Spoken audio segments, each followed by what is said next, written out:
Welcome to this Pathfinder Wrath of the Righteous class guide for the Sorcerer class build. A nefarious and evil sage sorcerer build that will become a Lich with a metric ton of spells at their disposal. The Sorcerer is quite probably the most popular class in the game and also one of the most fun to play. It is without a doubt my favourite class to play, but this build is quite different in playstyle than what I usually prefer to play, as I tend to be one of those goody two-shoes people who don't like playing evil. This class build is definitely quite evil, so expect some interesting and different results from your gameplay than the regular glorified hero role-playing game style. However, I also wanted to offer this guide as an alternative to the longer version, one that I have up for the character that I'm playing in my current playthrough, as this guide will be shorter and more to the point than that guide was. And if you don't like the evil path, you can always adapt the build to your own desires. As with both the Kineticist and Vivisectionist class build guide that I have published in video form on my channel, this build is made by InEffect and published in written form at Neoseeker in the guides you can find there, where InEffect works together with Chautamok and What is Soul to make excellent guides for the game. You will find the link to the written form of the build that I am presenting here below in the description, and you will also find that the guide has all kinds of various information readily at hand for you, like other class build guides, companion build guides, rankings, guides to the mythic paths, and even a walkthrough for the quest in the game, which is a work in progress. Now, the Sorcerer is, as mentioned, aimed at combining the Sorcerer class with a Lich mythic path to make you an arcane powerhouse of spells, with a massive damage potential, and also being a very powerful crowd control class. The build is designed to give you increased difficulty classes for the two spell schools that you are focusing on. That would be necromancy, of course, and secondly conjuration, and also ensures that your ray spells crit as often as possible. A core spell that you should take note of is Bolstered Siphon Life, which is outright devastating when it crits, and doesn't even allow the target a saving throw. This is one of your main spells in your arsenal for single target damage. Another spell worth mentioning is Bolstered Battering Blast, which is also not too shabby. Let's move on to the actual character creation. When you've found a character portrait that you are happy with, I am using this portrait image here, which is from the Portrait Pack mod, which is really made for Pathfinder Kingmaker, but it kind of fits the build here. The Sage Sorcerer uses intelligence instead of charisma as the primary stat. While I normally prefer charisma-based sorcerers, there is no doubt whatsoever that this build is quite powerful. You'll find the Sage Sorcerer underneath the Sorcerer class here. Just pick Sage Sorcerer and go on. Now, since intelligence is your primary stat focus, this guide suggests that you use Elf as your race. One of the reasons for this is that the Elven Magic race trait is very important in the build, as it adds a +2 bonus on caster level checks made to overcome spell resistance on all spells that you cast, in addition to a +2 bonus to identify items using Knowledge Arcana, which also is very useful.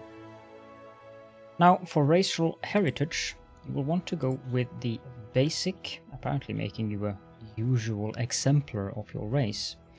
I'm not sure how other elves would feel about that, considering just how evil this build is, even turning into a Lich, but meh, let's go with an exemplar. Whatever you do, do not pick Blightborn or Loremaster, as both of those heritages will remove the Elven magical trait, and that is a bad idea for this build. Moving on to background selection, you have two choices here, depending on which one you feel is best suited to your tastes. One choice is to go into the Street Urchin category and then pick the Pickpocket background. This gives you a +2 bonus to initiative rolls and adds trickery and stealth to your class skills. That is, of course, always useful. The other alternative is to go into the Oblate category and pick Healer. This adds lore nature and lore religion to the list of your class skills. And they also change them to, or they change all of your skill checks on these two skills into being based upon your intelligence instead of your wisdom, which of course is very useful considering that intelligence is the main stat of this class. Next up, the ability points. The first thing you'll want to do is lower strength and charisma, both to 7. Then you'll want to increase your dexterity up to 18, your constitution up to 12, your intelligence to 19, and your wisdom you want to set... Sorry, you wanted to do wisdom to 7. So charisma you want at 14. So 7 strength, 18 dexterity, 12 constitution, 19 intelligence, 7 wisdom, and 14 charisma. As for your level up bonus ability points, you will want to put all of those into intelligence, which ultimately lands you at a pretty nice 24 intelligence base at level 20. Moving on to skills. With the very high intelligence score of this character, you will end up with a lot of skill points. The only 2 skills you absolutely should take throughout every level, all the way up to level 20, would be Knowledge Arcana and Knowledge World. The rest of these points I suggest that you distribute however you please. Some of my suggestions would be Persuasion, because especially if it's the first time you play, the Persuasion skill can be very helpful for making sure that you get the best possible outcomes in dialogues throughout the game. Another good skill to pick would be Use Magic Device, as it is quite useful to have some points in that. However, as mentioned, pick the ones that you think look best for your specific playstyle and build. Moving on to your feats. The first and most important feat you'll want to pick is Point Blank Shot. Do note that this does not only apply to crossbows and bows, but it also applies to any spell that makes a ranged attack roll. So you will get a +1 bonus on attacks with ranged weapons, whereas that also applies to ranged spells, so long as they do ranged weapons check roll to hit. But it is also very useful early on, as you will be relying on a crossbow as a and also as a backup weapon later on when you are in situations where you might not want to cast a spell. As for your bonus Sorcerer feat, you will want to spend your first point here, or first feat here, on the Meta Magic Extend Spell feat. And then your Bloodline class selection feat or skill selection will be Knowledge World, and that will increase the skill in Knowledge World from 5 to 8. Next thing on the list is, of course, the oh so important spells. Now, I do suggest that you pick Grease for crowd control, and then Mage Armor for the additional 4 armor class that the Mage Armor spell provides. One thing that I have been a bit confused about in regards to the guide that InEffect has written is that some of the spells in the spell table are listed as Bloodline spells that you will get automatically and that you do not need to pick. This seems to be related to a bug with the UI in-game currently and will likely be fixed later on. So you will receive Bloodline spells according to what InEffect has commented in the comment section on the written guide over at Neoseeker. However, just as with my own Sorcerer build, a low-level Sorcerer, or Wizard for that matter, doesn't really offer much in regards to spell damage. You are absolutely dependent upon your crossbow for damage, and thus the spells you should focus on are the utility spells that you won't get via your Bloodline. Thus, I have listed all spells recommended, including the level 1 ones, in the later part of the video, so that you can move to that part and look at the recommended spells there if you're not happy with the choices that I am suggesting here. Finally, the deity choice. Here you will want to go with any deity that allows you to be evil, and preferably lawful evil at that. Note that the gods have a favored weapon thing. You can just happily ignore that. It is more fluff than anything important, so you can pick any deity you want. My suggestion that would fit with the build here would be Urgatho, She's known as the Pallid Princess and Lady of Despair, the goddess of physical excess, disease, and the undead. She's mostly worshipped by dark necromancers, the undead, and those wishing to become undead, and thus would be the natural selection, I feel, roleplay-wise, for someone who wants to become a Lich. Finally, your alignment. Lawful Evil is the suggested alignment here, and then of course you go ahead to customize your character appearance, voice, and name, but I'll just leave that to you because that is a very personal preference. Now, before we move on to the rest of the build, remember that this is a guide, it is not a recipe. This is meant as a guide that you can follow to make a very powerful character, but if you disagree with some of the suggestions, you absolutely should feel free to experiment and make different choices. Also, I sadly do not have the time to demonstrate the character in action, as that would take way too much time, but a Sorcerer is not among the harder classes to play in the game, and you can always have a look at my Let's Play series, which you'll find a link to in the description, if you are curious about how to play a Sorcerer in general. Even though this build is based upon an intelligent Sorcerer instead of charisma, it's still a Sorcerer, so thus the playstyle is very similar. Now, for each level, I will be calling out things as follows. Level X, class you want to pick at that level, followed by the feats and or abilities that is recommended to grab. For example, for level 1, I would say level 1, Sage Sorcerer, and you'll want to pick Point Blank Shot, Meta Magic, Extend Spell, and Knowledge World. So, level 2, Sage Sorcerer, and nothing to pick at this level. Level 3, Sage Sorcerer, and you'll want to pick Meta Magic, Selective Spell. Level 4, Sage Sorcerer, and again nothing to pick at this level. Level 5, Sage Sorcerer, and you'll want to pick Precise Shot. Level 6, Sage Sorcerer, again nothing to pick at this level. Level 7, Sage Sorcerer, and you'll want to pick Spell Penetration and Spell Focus Necromancy. Level 8, Sage Sorcerer, and nothing to pick at this level. Level 9, Sage Sorcerer, and you'll want to pick Greater Spell Penetration. Level 10, Sage Sorcerer, and nothing to pick at this level. You may see a pattern here. Level 11, Sage Sorcerer, and you'll want to pick Meta Magic, Heightened Spell. Level 12, Sage Sorcerer, and nothing to pick at this level. Level 13, Sage Sorcerer, and you will want to pick Meta Magic, Bolster Spell, and Greater Spell Focus, Necromancy. Level 14, Sage Sorcerer, and nothing to pick, as with all of the even levels. Level 15, Sage Sorcerer, and here you'll want to pick Spell Specialization, Wail of the Banshee, and then Necromancy and Conjuration as your school specializations.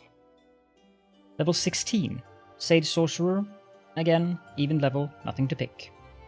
Level 17, Sage Sorcerer, and you will want to pick Skill Focus for any skill that you want a higher stat in. If you pick the background for Pickpocket, the best choice here would be Trickery. Level 18, and here we go off into a different class, Lore Master, which is one of the prestige classes that you can find at the bottom of the class list. I shall show that very quickly. The Lore Master is all the way down here.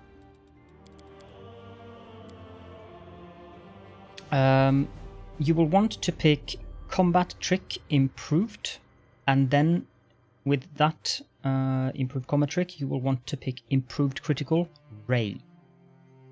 Level 19, Lore Master, and again you want to pick Improved Critical Ray. And then finally level 20, Lore Master, and you will want to pick Rogue Trick, and then Improved Invasion.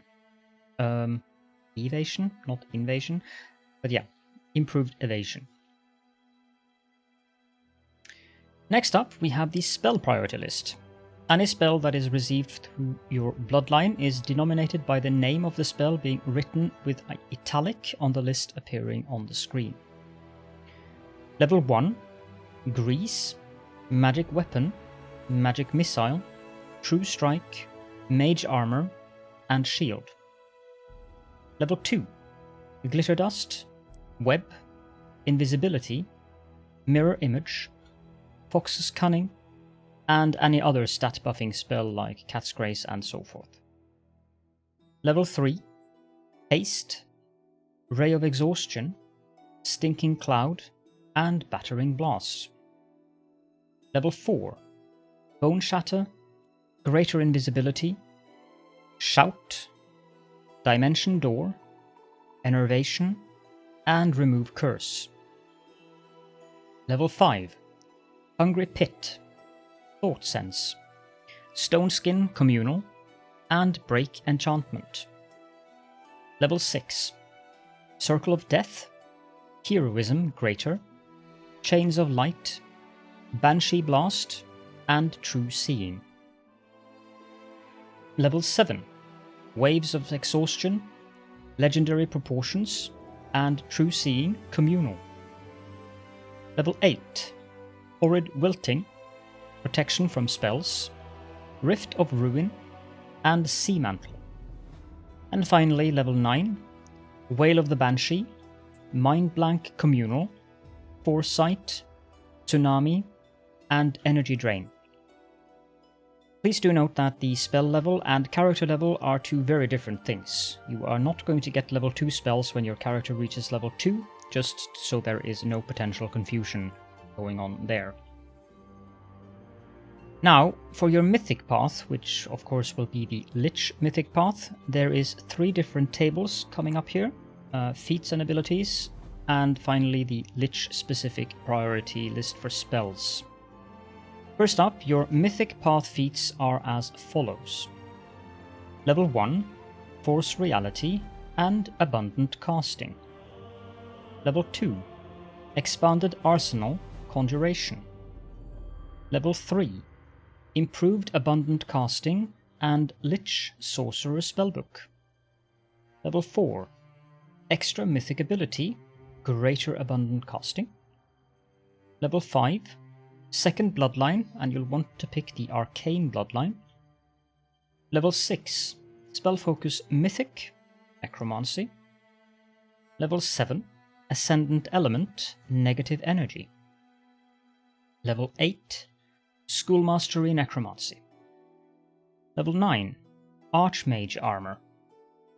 And finally level 10, sorcerer's reflex or last stand, depending on how averse you are to the occasional reloading of a save if you are playing on a higher difficulty level.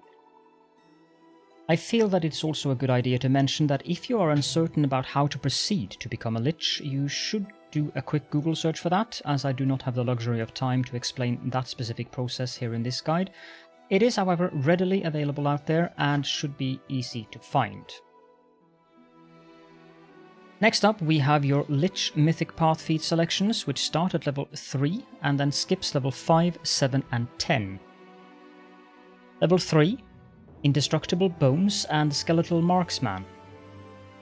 Level 4, Skeletal Bard. Level 6, Eclipse Chill. Level 8, Skeleton Fighter, Blinding Critical and Heavy Crossbow. And level 9, Magic Devourer. If there are any more options to pick anything else than this, then fill in any blanks at your own discretion.